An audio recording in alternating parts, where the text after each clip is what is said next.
Je sais que beaucoup de gens ne vont pas partager cette vidéo et je sais que beaucoup de gens ne vont pas liker ni commenter. Mais honnêtement, pourquoi est-ce que c'est toujours quand il y a les vilains trucs là, genre Aïcha Tremblay, les trucs qui n'ont aucune importance, qui ne peuvent faire évoluer personne sur terre, que vous prenez même pour aller propager, pour que ce soit viral. Regardez aujourd'hui Noferima. Noferima, c'est une slameuse ivoirienne, championne de Côte d'Ivoire.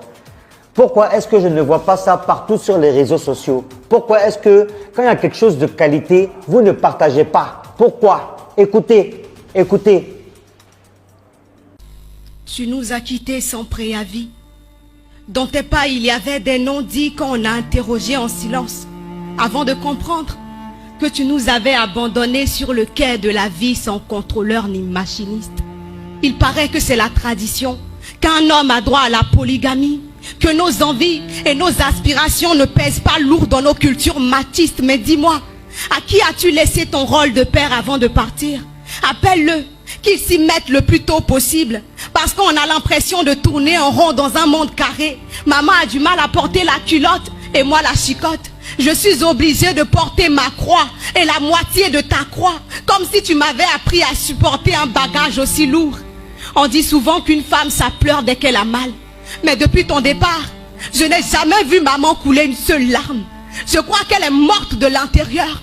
Ses lèvres ne disent plus rien et ça me broie. Je la vois et sans s'écrouler sous ma volonté impuissante de l'aider. Mais une femme désillusionnée est pire qu'un bois mort qu'on tente de réveiller.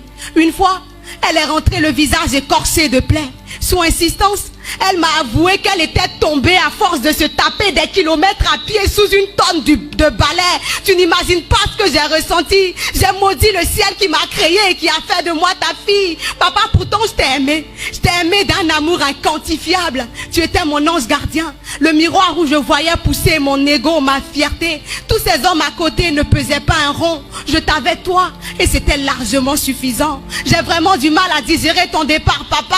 Alors je ferme les yeux, je serre les dents, je reste en apnée. Chaque fois que je vois ton absence traîner dans la maison, j'interroge le sort pour cerner ce qui t'a poussé à nous abandonner, nous, tes enfants, dans les bras d'une femme devenue veuve prématurée. Parce que ce nous on dit, c'est la femme qui fait le foyer.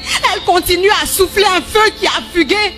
On me dira le linge sale se lave en famille, mais seulement quand tous les membres sont réunis. Moi qui croyais t'avoir arraché de mon cœur, enfoncé dans le cercueil de mes souvenirs, je suis pétrifiée chaque fois que je vois ta présence morte dans nos photos de famille. Papa, est-ce que tu sais qu'on m'a renvoyé de l'école, moi, l'essentiel de tes yeux? Pour 500 000, on m'a chassé comme un vulgaire torchon. À cause de 500 000, ta fille